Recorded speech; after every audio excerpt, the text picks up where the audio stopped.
Well, a very good afternoon and welcome to Runcorn here in sunny Cheshire. Now, look, election fever is all around. Look at this. This is the weekly news. This is the Runcorn and Widnes weekly news. Look, Reform UK is all over this paper. We've got Nigel Farage there, we've got Sarah Pochin. Now, the elections. There are local elections taking place, mayoral elections taking place, and of course this really important by-election in Runcorn. So I thought I would pop into Runcorn today. So I'm delighted to be here at the Royal British Legion Club, and I brought a few friends with me.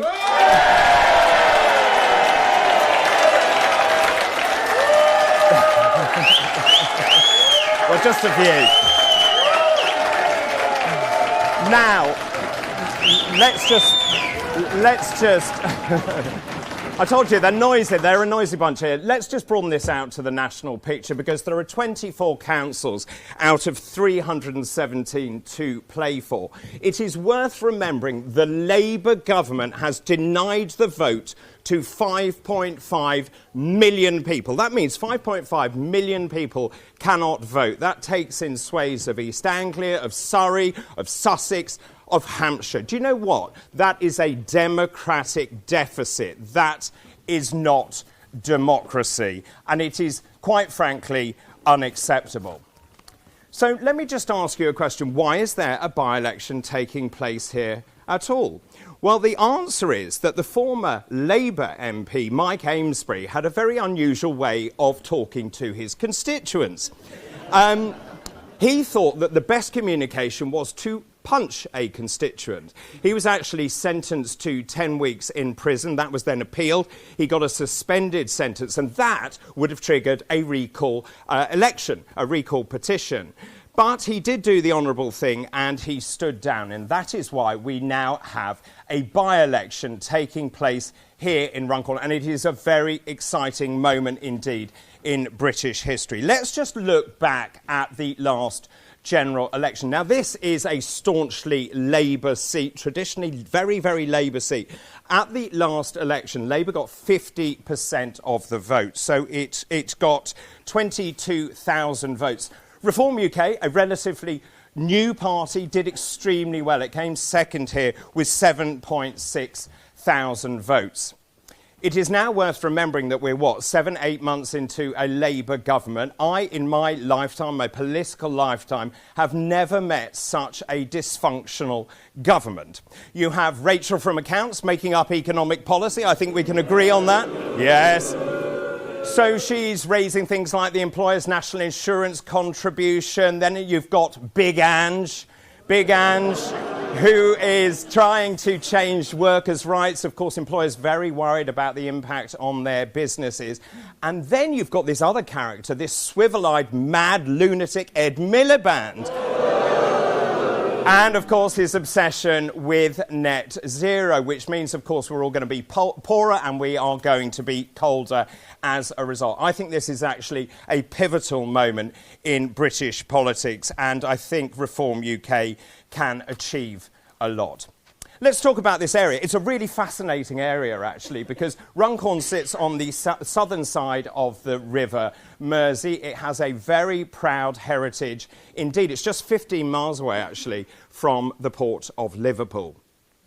Now, in terms of the history, it was founded in 915 AD by Ethelred of Mercia. It was actually a fortified town. It was there to repel the invasion of the Vikings. But it really came of age in the Industrial Revolution, and that is because of the extension of the Bridgewater Canal, and that linked Manchester. It also linked various other parts of this area to Liverpool and also here to Runcorn as well. So it has a very proud history. But I suppose its zenith appeared in the Industrial Revolution. After that, it fell into decline and it fell into disrepair, and successive Labour and Conservative administrations have failed to look after this area. They have consigned it to the dustbin of history. But that all has to change. There are some very real issues here as well. One of the things that I looked up was the levels of child poverty. 25% of children are living below the poverty line in this constituency. That is unacceptable in a developed country. The most extraordinary thing is that 60% of the adults and carers who look after those young people are in employment. So that means there is something very big going on indeed. When you look at health inequalities, people in this area died 10 years earlier than their peers in other parts of this country. Again, shocking health inequalities, which we'll talk about a little later on. Crime. Huge problems in terms of crime. That's organised crime. It's also about looking after children. The fact is you've also got organised gangs. You've got the rise of the barber shops across this particular area. One of the biggest problems is drug crime, which is up by 146%. And when you compare Runcorn with other parts of this country, crime levels are running about 50% higher than comparable areas. And poverty, it's a huge issue here. In terms of the numbers of people claiming universal credit, it is up by as much as 50% when you compare it to other areas. Well, don't take my word for it. I'm delighted, actually, that I can be here and meet some of the activists, people who've been working on the campaign here in Runcorn. Let me come to you, Alexander, if I may, first. A very good afternoon to you. Nice to meet you, David. Tell us about the problems that Runcorn faces. Runcorn's problems are similar across the whole of Merseyside. I come from a neighbouring constituency in Knowsley, just across the bridge here, and the problems are so similar. And I've been out with a group of 12 volunteers, and the response has been so positive and overwhelmingly supportive of what we're doing. And tell me, so as I said, it's traditionally and tribally very Labour. What are people saying on the doorstep? Yeah, I've found further you get away from the M25, people feel more and more forgotten by the major parties, Labour and the Tories. They just want change. They want to be represented by the people that are in government now, and we have to deliver for them. And so on the doorstep, and when you're having those wide-ranging conversations, what sort of issues come up time and time again? So immigration, the economy, energy prices, household bills, inflation. People feel poorer and people want more money in their pockets. There is a lot of talk from central government about making sure the regions are represented around the country. Do you feel that that is the case? No, not at all. I've been lucky enough to work across the country, and this is my home. I've always lived here, and you can see that this area has been forgotten in so many ways. Economically, socially, it has been a managed decline, which we need to reverse. And so when you're out there selling the vision of reform, what do you say to people? I just say, are you happy with what you've got now? You can see what reform bring with their policies. You've seen what disastrous policies Labour have brought in over the last 8 months. It's time for change, and we need to vote differently. OK, thank you for the moment. NG, good to see you good as to well. See you, David. You've been out and about as well. Yes, yeah. What stories are you hearing from people on the ground? Well, people are really fed up with Labour and Tories because societal decline of Britain, financially, culturally. When I took a leaflet, there is a little bit of red and blue there. So one guy thought, oh, I'm from Tory, and he started shouting at me. Oh, really? And then he said, I'm from Reform. He suddenly smiled and then welcoming. And few thought it's Labour. We don't want Labour here at all. So it's looking good for Sarah Pochin. People really fed up. Phenomenal response, and I'm happy to do more leaflets. Were you surprised when you spoke to people on the doorstep? Because, as I said, tribally and traditionally, this is very Labour. It was seen very much as a working man's area and environment. So for a small, relatively small and relatively new party to make those kind of inroads is quite something. Yes, it's a bit surprising initially because we have canvassed in Sefton, Liverpool. It's a hardcore Labour area. So it's 50-50. So people like you, some people totally hate you, but that's changing there as well. But in Runcorn, from day one, everyone's liking you, and no one ever said anything bad at all to me on our face. So, well, maybe it's just you. Let's come to you, Lee, if I may. There's a lot of talk about reform doing well here. I think lots of people want reform. They want change. They see they're sort of oscillating between the two main parties, from Conservative to Labour, say, around the country. They don't see any change at all. I think that is exactly right, what NG says. People feel much poorer, the cost of living. You only have to look at the prices in the supermarket. What are people saying to you? The cost of living's a killer across the whole of the north of the country. So this is the beginning. Runcorn is where we're beginning. And if you see the people that are turning out to campaign every day, we had a coach load from Scotland earlier on this week that came all the way from Scotland just to campaign in Runcorn, because we have a united front for once, I think, in the north. We all know that the uni party doesn't work, and we need change. And we're starting to see that across the whole of the north, and I think Runcorn's just the beginning. And just in terms, I mentioned that Labour has been in power for what? It feels like an eternity, actually, but it is actually only 7 or 8 months. I mentioned it's a very dysfunctional government. What is the response on the doorstep when you talk about the government? They keep saying they're going to improve conditions. Actually, the thing they keep talking about is working people. Do you get the sense that the government is delivering? I don't think the government even knows what a working person is. They've been asked on a number of occasions and failed to answer. And collectively, if you look around this room, you look at the people that are campaigning, people on the doorsteps, that's what unifies us. We are the People's Party. We are the people that are out working, that are out grafting, that have built. We're not racist. We're not at all exclusive in any way, shape or form. We are your day-to-day working people that have just had enough. We can't afford for the Labour Party to run us any further into the ground than they already have. I mean, it's really interesting you talk about racism. You mentioned immigration there as well. What do people say in terms of immigration? It's not immigration per se. It's illegal immigration. It's unfair immigration. Yeah, it's both like uncontrolled immigration. So Britain is a great country, so it's a welcoming country. People are good at heart. When I came here first 15 years ago, I loved this country, especially when I asked for an address to show me where I need to go. A lady came, walked with me for a mile, which doesn't happen in anywhere else in the world. So from that point to this point, the society is declining because of uncontrolled. You don't want to overtake one culture with other one. So now culturally Britain is going down, economically simultaneously, so people are fed up. Reform is not a racist party, neither right nor left. Nigel rightly said it's party of common sense. People are realizing that now. People think that we are a common sense party and not others. So they're proving us through their vote.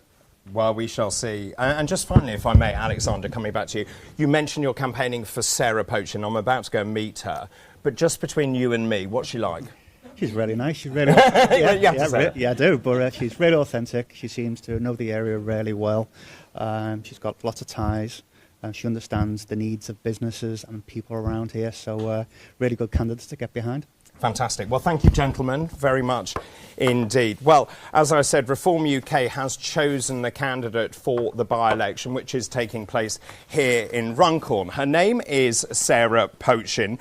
She is a former councillor for East Cheshire. She was also mayor from 2021 to 2022 of that council. Just before we meet her, though, let's take a look at her story. My name is Sarah Pochin and I'm proud to be standing in Runcorn and Helsby for Reform UK. I'm incredibly proud to be British. My dad was in the army, so clearly there was a huge commitment to this country and defending this country. Family is one of the most important jobs that you can have. As a parent, it's our responsibility to pass on good core values to our kids. And quite frankly, I think that family is the bedrock of Great Britain. It's our foundations and it's what we need to be investing in. Community is about what we see every day. There's all these huge issues going on around the world, but when we step outside of our doors in the morning, it's about our neighbours, it's about our clean streets, it's about the environment in which we live.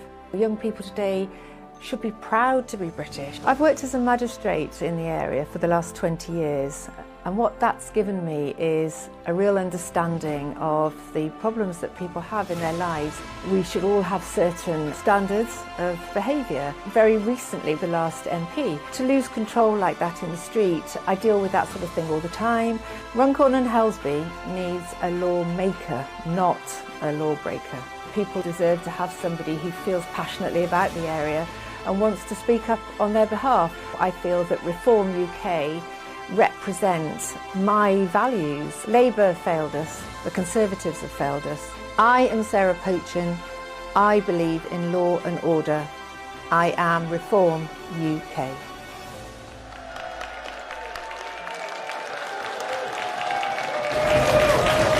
Well, you heard from her, Sarah Pochin. She says she is Reform UK.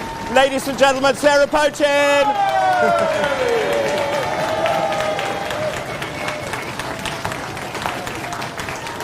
Well, a very good afternoon to you. Look, so much fame and adoration. They love you. Look, this is a very serious job. I know. I've campaigned a lot in elections for many years, actually. Why do you want to do it? I feel so passionately that the people of this constituency need a strong voice. Clearly looking around, people have not been standing up for Runcorn and investment in Runcorn and putting the people of Runcorn first. And with all my experience working with the community, 20 years as a magistrate, a borough councillor, a mayor, I think I really have a lot to offer people here in Runcorn and Helsby. And I think that's the case. The fact is, you know what the problems are and so on. So has that made a difference to you? The fact is that you can sort of change what you're offering? I think because I really understand what people need to get a better quality of life, to get more fulfilment out of life, the basic services they need. And actually it's not that complicated, but because I understand also how the council works and local government works, I think that I can be a big asset to this constituency. So I mentioned some of the problems here: child poverty, health inequalities. Obviously as a medic that's something that interests me enormously. Crime, a big issue here. For me, this has an amazingly proud heritage, an industrial heritage, which has been allowed to decline. And in many ways, the people have just been ignored and forgotten about. I think that's how they feel. And certainly our campaign office in Runcorn Shopping City, we've had an average of 50 people over the door every day since we've opened.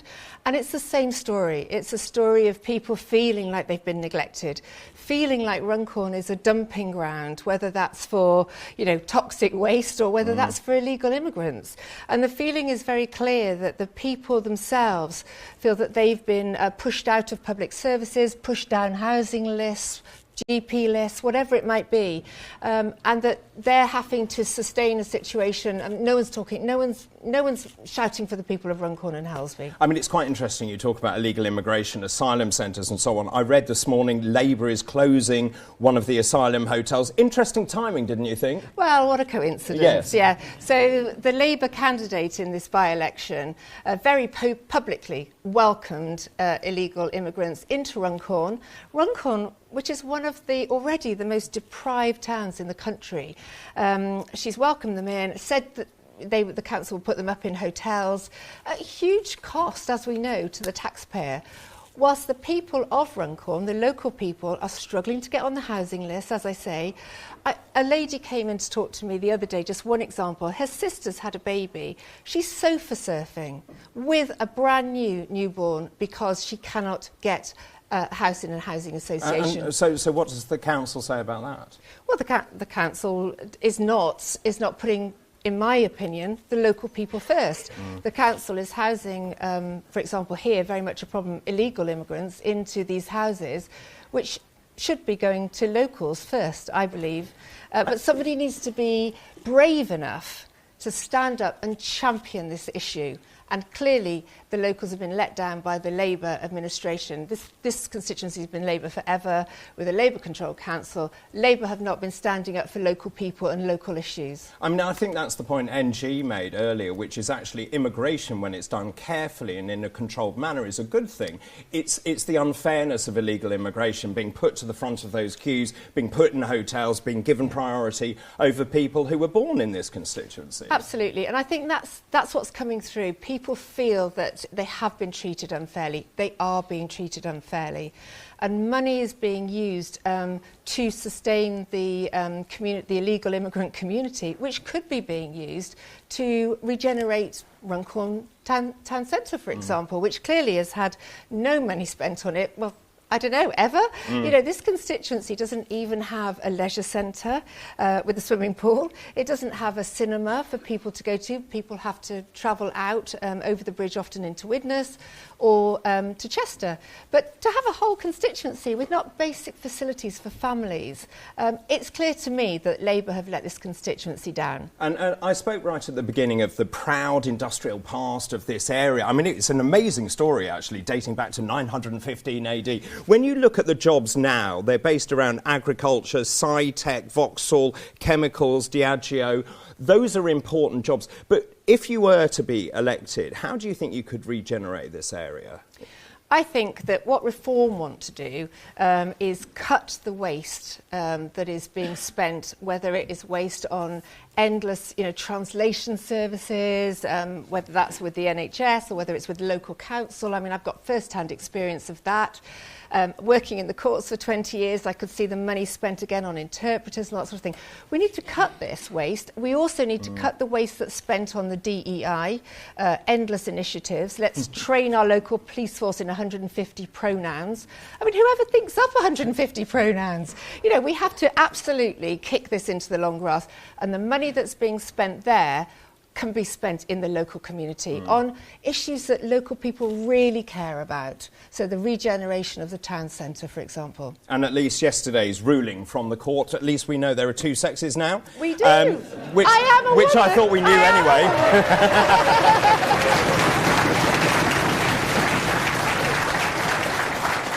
I was also looking up Halton Borough Council, 197 million in debt. You've got Cheshire West, Chester, 232 million pounds in debt. You cannot run a council if you're constantly in debt. Where does the money come from?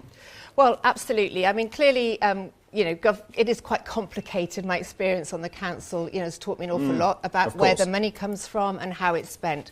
One of the biggest problems, of course, is so much of any council's budget is ring-fenced for adult social care. And clearly our system is failing and money again, waste. It's that word waste all the time. Wasted on middle management, wasted on not treating sort of not having a nice smooth flow from people, elderly people stuck in hospital to be dealt with out in the community or looked after out in the community. There's so many issues that haven't been dealt with, and it's not rocket science, but the money that's wasted on middle management in those sort of areas. Private healthcare trusts are charging a fortune to local councils to house our elderly population. We've got an ageing population, we know that. We have to stop this. We have to get people in that know what they're doing, business people in that understand this model, and make it work, because we can't sustain it the way it is. And so knocking on doors, I know it's very hard work to knock on doors, to continually talk about what you want to do when you get elected. What's the response when you do knock on doors? And I've mentioned it a couple of times. This is a predominantly tribally, traditionally working class Labour constituency. But no longer, I think. No longer. The first thing I should say is I never mind talking. I'm a politician. I can talk for England. But when we knock on the doors in every area of the constituency, we're getting the same message. People are let down by Labour. They feel that Labour, whether it's taking the winter fuel allowance away, whether it's altering the disability payments, that's all coming in, whether it's the changes in the 0 hours contracts, the national insurance rises, it doesn't matter who you're talking to. Everybody has been affected by this Labour government. And people want to find a party where they can put their vote. We're hearing time and time again that we're so happy to see reform because there's someone for us to vote for that represents change, that represents hope, and a brighter future. And more than anything, people are starting to be brave enough to stand up and say, I vote reform. Because historically, you know, we've had all sorts of allegations thrown at us about racism and this and that and far right. I mean, when did being a sensible, normal member of the community make you far right? I don't know how that happened. But the fact is, people are getting braver. And if we win here in Runcorn and Helsby, I promise you the whole country will be brave enough to stand up and say, we vote reform. I think you're absolutely right. And of course, all eyes are here on Runcorn in the election, in the by-election, the local elections taking place, the mayoral elections taking place. You've obviously got a lot of very dedicated supporters and helpers here. For people watching at home who are undecided, thinking, well, maybe I will vote for Sarah, what's your message to them? My message is, the Conservatives have failed us. The Labour administration is failing us. They've only been in power for 10 months, and what a mess they're making. It's only reform that will be brave enough, and I use that word on purpose, to stand up against the woke establishment and get our values back, be proud of our country and be proud of our British culture. So I would say vote reform if you believe in family, community and country. Sarah, thank you very much for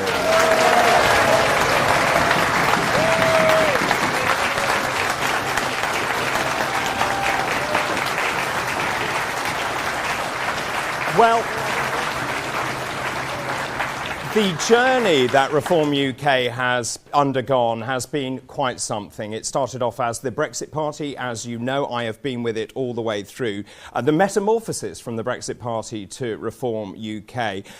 There is a mission, there is a vision, there is purpose behind all of this. Let's remind ourselves what the mission of Reform UK really is. In the early hours of the 5th of July, after the result in Clacton, I said, we've dealt with the Conservative Party, now we're coming for Labour. Vote Keir Starmer for change. That was what they told us. And yet, if you compare and contrast who they think, these red wall voters, most represents change, they choose me over Starmer by 35% to 22%. Which party leader best represents working people? And on that, I've got an 8-point lead over Starmer. So I firmly believe that we are the party of working people. We respect working people, we want to help working people, and we notice that unemployment is now at a 4-year high. We believe we can and we will turn this around. Get the attitudes of people towards work, towards success, towards life, towards their community. We believe all of that can be turned around. We are the party of working people, and broken Britain deserves nothing less.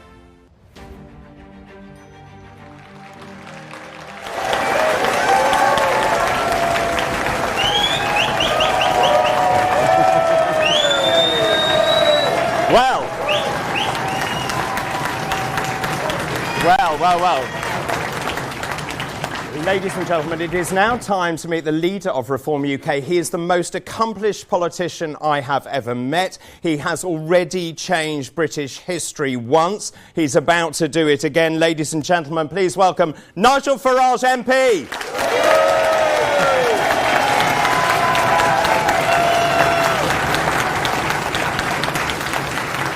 So, Nigel, you are turning into the most famous man in Britain. I cannot open a newspaper without your face grinning at me.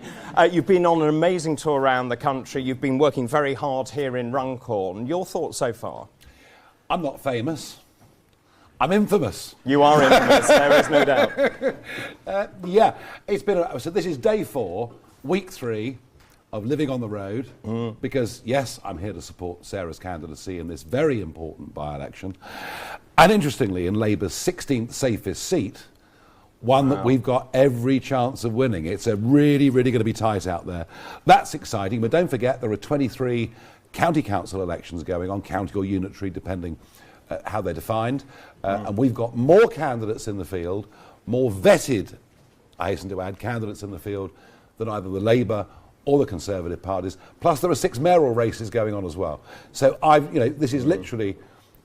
I have a few days off over Easter. What? I think I deserve it. I think I do deserve it. And then it's back on the road for the next 2 weeks. And I've been going around the country, David, and I've been meeting as many of the men and women that are standing for us as candidates as I possibly can, doing photographs with them, encouraging them. And the energy and the enthusiasm that we've generated in this party, and it doesn't matter whether it's an old Labour area like County Durham or whether it's a more Conservative area like Devon, wherever I go, there is an energy. And the other thing about reform, there's an optimism. There's a belief that we're at an historic moment where British politics can fundamentally change, and we can go on, and if we clear these hurdles, fight the next general election in 28 or 29 with a realistic thought of actually winning it. And just in terms of the journey that we've been under, the party has grown exponentially, just in terms of professionalisation as well. Going around the country, there is a real sense that actually if you vote for one of those two main tribal parties, you will get the same results once again. When you talk to people in this area with Sarah, what are the issues that resonate with people? What is it that people are most angry about? Well, cost of living, obviously. They've seen massive energy bill hikes. And it's funny, isn't it? Because Labour got elected saying that they would reduce energy bills by £300. As of the 1st of April, the average energy bill had risen by £281. So cost of living really impacting people's lives, and they go to the pub less often, they go out to eat less often. Yeah. The holiday's probably going to be shorter, if at all. So cost of living, very, very real. I also get this, David. This constituency, there are huge numbers of people that have alarms that go in the morning. For work? Yeah, that's right. Yes. That get up, that cross the bridge, cross the bridge in many cases where most of the jobs are over the other side, some are here obviously, and a feeling that they're working harder and harder, they're being taxed more and more, and they look at people in their street who choose not to work, who live off benefits, who frankly have got the same standard of living that they've got. So the need for work to actually pay, that's very uppermost in people's minds. Access to a GP appointment, I mean, that isn't just Runcorn, it's the whole country, but then when you think that an extra 7.2 million foreign-born people have signed up with GPs in the last 10 years. It's a mind-blowing figure. It is. I mean, no wonder you can't get a GP appointment. And the other one is a deep sense of unfairness that young, undocumented males of fighting age can cross the English Channel in small boats, be put up in private houses, be put up in hotels, can be given spending money, free health care, free dental care. I mean, who can get an NHS dentist? And there are 750 of them living in the Runcorn and Helsby constituency. I mentioned to Sarah, actually, the idea that Labour is now closing one of the hotels used for asylum seekers. Interesting timing, would you not think, in a by-election? Yeah, but they're going to get put in houses. And of course they are. And you can canvass streets here where there are 10 men in one house or 15 men in another house. And, of course, the Labour candidate has, from the get-go with the boat, said that she welcomes these people into our country. And that's not fair. It's not fair on working people who are paying their taxes. It is not fair, on those that have legally come to Britain as immigrants and obey the law and work and pay their taxes. And it's absolutely not fair when it comes to social housing, because what you see are those that have come through that route are then waved through the system and given indefinite leave to remain, go to the top here in Runcorn of the social housing ladder. So I think it's that lack of fairness, but the sheer visibility of these young men in this constituency, I think it's a massive issue. Yeah. And do you see that as well, Sarah? I do, and I know that in certain areas, as Nigel indicated, there are streets with 2 or 3 HMOs, houses of multiple occupancy, 3-bedroom houses with 20 men in. I've had ladies come through the door at the campaign office showing me videos of activity at 3 o'clock in the morning, these young men with knives clearly drug dealing going on, girls involved. And let's not forget, these sort of HMOs and this setup, that starts to become a breeding ground for the grooming gangs, something that Labour, again, is letting everyone down on. So it's a real issue here. People are actually frightened to let their children play out on the streets. And actually, Nigel, you were the first person ever to talk about illegal immigration, the number of small boat arrivals. I remember being with you when you made those original videos. Everyone laughed at you at the time. They're not laughing now because you were right from the beginning. Yes, the Sunday Times described me as a sad, desperate, lonely figure. Out in, well, they're probably right, out in the English Channel. David, I could see that if you come somewhere illegally, get given everything, and your chances of deportation are hovering around about zero. I said in 2020, you might as well put a sign on the White Cliffs of Dover, you know, everyone welcome, because that indeed is what's happened. And I think there is, you know, here and elsewhere, massive upset. And you know, if you at home feel this, you know, runformreform.com, sign up, pledge to us, help us, support us, because we're the only people who've got the, I'll say guts. We're the only people that have got the guts to say that all the while we're stuck inside this completely outdated, 3/4 of a century old European Convention on Human Rights with its associated court in Strasbourg, something that our own judiciary uses and leans upon to stop deportations. Unless we deport, they'll keep coming. We're the only party with the guts to say, let's leave the ECHR and genuinely get back the sovereignty of our borders. And just before we go to questions, I saw Keir Starmer sidling back up to the EU. You and I were in the European Parliament. We got the Brexit deal. Well, we never really properly Brexited anyway, but that's not the point. The fact is, you're seeing Keir Starmer going behind the scenes and cozying up to Europe, trying to get agreements on terms of agri-foods or whatever it is. That's pretty galling for those people who voted Brexit, and the majority of people here did vote Brexit. Yeah, this is a big Brexit constituency. And I think they had two realistic expectations. One, that the numbers coming into Britain would reduce, when in fact they went through the roof, the Boris wave, as it's known. And secondly, anybody in business, anyone running a shop or doing anything, thought the rules might get easier, and actually in many cases they've got harder. And now we see Starmer, as you say, signing up to food standards, signing up to veterinary standards, signing up to goodness knows what else, rumoured that next month, even on defence, we'll start to move closer to the European Union. I mean, the whole thing is not just a portrayal of Brexit, but it actually is throwing away the advantage that we've got. We have a big advantage in the modern world in that we're flexible, adaptable, we can do deals and trade with whom we want. But it seems that, I mean, let's remember, I mean, Starmer was one of those people campaigning for a second referendum. He never really accepted the Brexit result. And I think that rift that emerged between these old Labour-style constituencies and the Labour Party, it's happening again. I have lots of questions from people here in the audience. Rory O'Brien, where are you? Somewhere in the room, hopefully. Rory has asked this question. Nigel, how do you feel about the discussions around free speech in pubs? Are you worried that freedom of speech is under threat in this country? Well, this is the sort of banter law that they're talking about, where if you and I are having a conversation, if the bar staff get upset, we can effectively be kicked out of the pub or maybe even prosecuted. I've always had this thing, because I don't know about you, but I quite like pubs. I like them. I've spent a bit of time in them over the years. And I take the view that every pub's a parliament. In the local pub. Yeah, totally. In my home village. We discuss, is the vicar a Marxist? Should, another pressing issue. Should a German be managing the England football team? As he put it there deliberately. And we just, the sort of over a drink, having a chat. And every pub's a parliament, because it's where we can go and have a chat. And very often, somebody in a pub will say, have you thought a bit like, have you thought of it this way? And you go, oh, that's interesting. Maybe I'll change my mind. But, so pubs are part of that sort of parliamentary free speech. And of tradition. course, so many pubs under threat. And so many pubs under threat to begin with, but I'm afraid everything about Starmer's government leans towards two-tier justice, two-tier policing, a two-tier society, two-tier care. Sarah, of course, knows more than me about most of this, given her time, 20 years as a magistrate. So that's interesting, actually. I do have a question on that from Simon Evans, who says, what would a reform do to change the current two-tier justice system? So that is very pertinent. Very much so. I mean, I actually resigned after 20 years as a magistrate to fight this seat.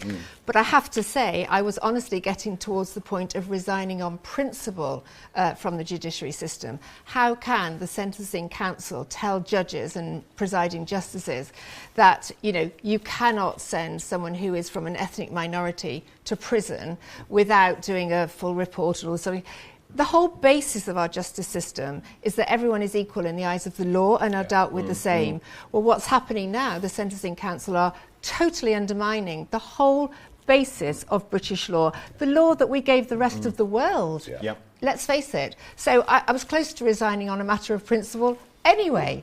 And don't get me started on things like prison spaces, because at one point magistrates were actually told, you know, you can't send people to prison for a while, please, because there's no room. Well, how can that be?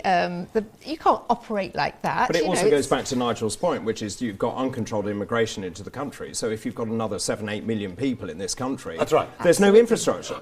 David, I think the population increase, net population increase of 10 million in the last 19 years, I think the effect of that on the quality of life of everybody has been astonishing. Everything from GP appointments to traffic on the nearby M6.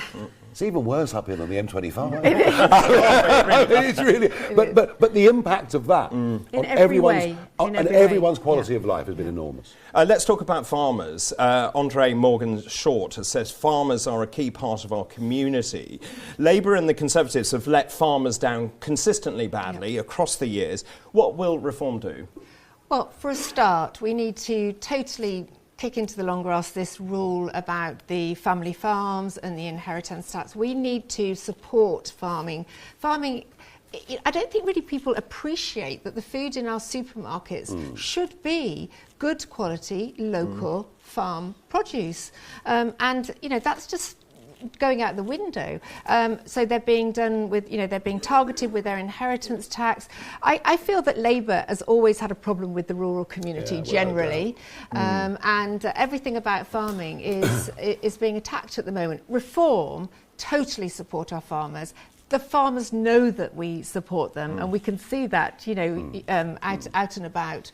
But Reform are 100% about protecting that important part of our industry, but also our culture. Well, it's also, it's so multifactorial, but also it's just a lack of joined-up thinking, isn't it? You're a great proponent of the countryside. Yeah. And yet we're seeing elderly farmers crying because they're worried about the inheritance tax, selling off their land. But then you've got Ed Miliband putting solar panels on prime agricultural land. I had a letter last Sunday from a 90-year-old woman, West Sussex, dairying family, saying my husband John has died. Son Tim is running the farm, but I'm 90. Will I live another 7 years? And if I don't live another 7 years, we'll have to sell off a chunk of the farm that'll make it unviable. This assault on the rural communities is awful. It's worth thinking about this.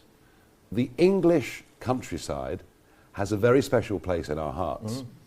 And it's admired around the world. People can say, wow, isn't your country amazing? Well, one of the reasons for that is that families, in some cases for centuries, have husbanded and stewarded that land. And that is under assault. And when it comes to solar, don't even start me. I mean, solar panels manufactured in China, predominantly by slave labour, and I don't know whether you've noticed, we're not a particularly sunny country. No, really. So I find the whole thing very, very dispiriting. But I actually think that the farmers can win this, and I'll tell you why. This seat is 70% urban, 30% rural. And it's worth those traditional Conservative voters in the rural bits thinking to themselves, if I vote Conservative on May the 1st, it's a wasted vote because only Reform can beat Labour. And I think that's a very, very important point to get home. But Labour at the last election won nearly 100 seats in rural or semi-rural areas. Never happened before, right? Those MPs, they quite like being in the Palace of Westminster. They quite like the lifestyle of being an MP. And they know that this issue could cost them their seats. And I want the farming community and those that support them to go on protesting with their tractors I was in a tractor this morning with a loud hay. I want them to go on, going into the market towns, protesting, trying to get as many members of the public on their side, because those MPs are going to panic. They're going to realise this issue will cost them their seats. And I think there's a real chance of getting... Well, it won't be Rachel Reeves, because she'll be gone, obviously. She'll be in the Labour Party's complaints department, probably, or something like that. And I think we can get a big change to this proposed law. I genuinely do. I hope so. Sarah, let's talk about small businesses. This question has come from Martin Sadler. What can be done to encourage small businesses to flourish? There are too many restrictions, whether they're local, commercial pricing, also the balance of online retailers and actually trying to, I'm just paraphrasing, but re-inject some energy and enthusiasm back into the high street. Absolutely. My view on online retailing is we've unleashed the beast. We can never go back on that. It is what it is, and I'm sure all of us at some point use Amazon Prime and it's there the next day. We can't move away from that. But the point is that market towns, well, all town centres can flourish with the right support and the right investment. And one of the things that immediately springs to mind is how is it that virtually every town in this country has now got 6 to 8 Turkish barbers, for example? Well, it's a very good question. I've been ranting on about this for years. I even at the general election launch last year, Richard and I talked, Tyson and I talked about Turkish barbers. And the other day, I was in St Neots in Cambridgeshire, going down the high street, and a barber's shop, they knocked on the window and I kept winning. And I said, do you mean you cut hair? Do you have customers? Haven't you got a Lamborghini out the back? And it got 10 million views on social media. And this week, the National Crime Agency have gone in and raided 295 premises up and down the country. And I think what the NCA should do is look at my social media feed more carefully and follow it more regularly. Well, also your social media feed about potholes as well, filling them in as well. Oh, yeah, with flowers. You're with flowers. I thought you did a great job there. Nigel, let's just talk very quickly, if we can. The NHS, you and I have spoken a great deal about the NHS. It's my passion. Yeah. There is a real issue about social care. This has come from Malcolm Webster. We're constantly told the NHS is broken. But actually the main issue, according to him, is social care. I would agree with that. Social care is a massive problem. No one has found the answer to it.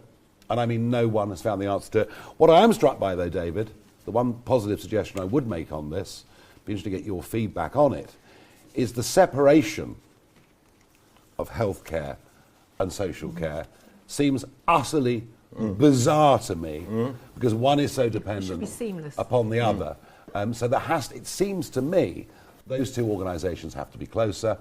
As for the cost of social care, it is a massive, massive, massive problem. Yeah, and of course, Sarah, you made the point about getting people into housing. And of course, what we need to do is to allow elderly people to be moved into some sort of social care provision. That then frees up the homes, and then the families can move into the homes. So it's a very complicated kind of answer to where we need to go. It is complicated, but it's also a little bit about people's values and culture. So, you know, when my mum died and my dad was poorly and needed looking after, you know, I took him into my house.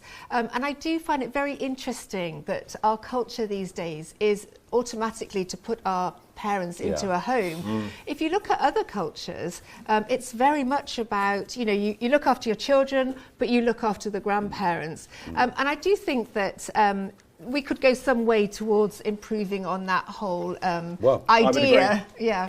Well, dare I say it, family, community, country. Exactly. It's the slogan. It's on the boards. Let's just ask you, Nigel. This is Jandavira Davy. How do you believe the Supreme Court ruling on the definition of a woman aligns with Reform's stance on gender identity? I know your answer already. Well, I think we reached peak lunacy, didn't we? Yes. We reached peak lunacy in Scotland, where a violent double rapist put on a blonde wig, was rebranded as Isla Bryson, and then was sent to a women's prison. And I think that was peak lunacy. And I think the Supreme Court judgment shows you that actually the pendulum of common sense has come back to where it needs to be. And it was very interesting. I heard Sebastian Coe on the radio this morning saying, hooray. Because frankly, for any human being that's been through male puberty to be contesting against adult women in sport. I mean, there was the case Leah Thomas in America. I mean, 6'3", with a lunchbox that would have made Linford Christie jealous. I mean, you can't take him anywhere. But I mean, the whole thing was ridiculous. So look, you know, there are those in society who feel they're born in the wrong bodies, and you know what? We'll be respectful of them. We won't be discriminatory against them. We'll understand who they are. There's no problem with that. But I think the extent to which this was being abused, and women were just not feeling safe in their own spaces, yeah, it's a judgment for common sense. Sarah, one of the other things that I think people feel very passionately about is crime, law and order, feeling the police aren't on the street enough. Your thoughts really on priorities of police? It seems the police are very heavy-handed if someone writes something on social media. Do you know what? The whole two-tier system that we're talking about, policing is a classic example. We should, in my view, go back to having police on our streets. Here in Runcorn, you know, there's so much drug dealing going on. Some of the places we've been canvassing, honestly, I'm surprised we're not all as high as kites by the time we get back to the campaign office. So what are you seeing on the ground? Well, literally people blatantly sat in their gardens, you know, smoking cannabis, no police. As I say, people have come in with videos of drug dealing going on in the middle of night, no police. There's clearly antisocial behaviour going on, no police. And don't get me started on shoplifting and all of that, because the poor businesses now, I mean, they don't even bother calling the police. You know, people come in and clear the shelves if they fancy it. Nothing is done. And this gets back to the absolute basics of law and order, which is something I feel very passionately about. And it comes back to the basis of put the police on the streets, do not spend thousands of pounds on another manual about either, you know, what a woman is or, you know, him, his, her, their, them, whatever it might be. For goodness sake, let's go back to basics and spend that money on police on the streets doing what they should be doing, not lying down next to Just Stop Oil or, and you know, or whatever they're doing. Taking the knee. Taking the knee. To the Marxist Black Lives Matter. But also, it's not just about having police on the streets, it's about the police enforcing their duty to arrest criminals and deal with it, rather than, you know, cautions here or there. And that's if you can find a policeman. Well, quite. We're coming up to Easter. Just a couple of quick questions. We're coming up to Easter. This is a really good question, actually. This is Kevin McEwen, who says, will reform re-implement the fundamentals of Christianity being taught into schools? My son left primary school and has never heard the Lord's Prayer.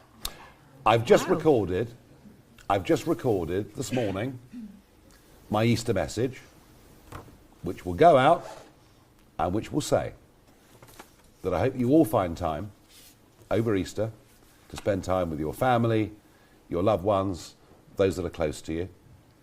But I'd like you, if you can, to spend a minute, whether you're Christian or not, to reflect on what this holiday actually is. And it goes back to the Judeo-Christian roots of the entirety of Western civilization, of everything this country was built upon.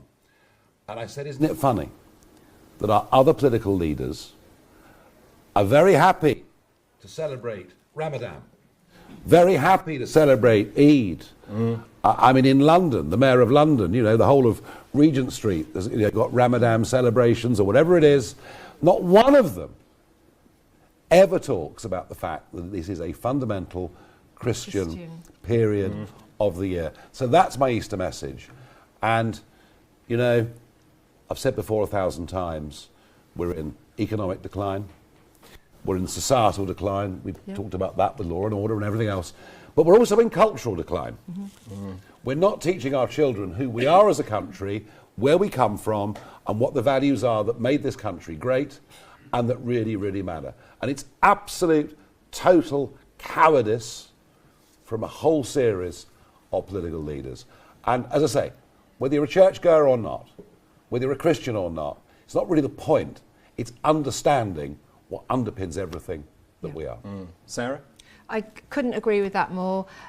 We will not be, for example, campaigning on Easter Sunday. It's a Christian day and it should be respected. We are a Christian country with Christian values. That's and that's another fundamental part of our society, which seems to be we have to now apologise for. Well, reform will put a stop to all of that nonsense and reinstate these core values. Well, I'm pleased to hear it. You can watch my breakfast show on Talk TV on Easter Sunday. Just a quick plug. And then finally, if I may, just a rather more of a fun one. What's your favourite Easter egg?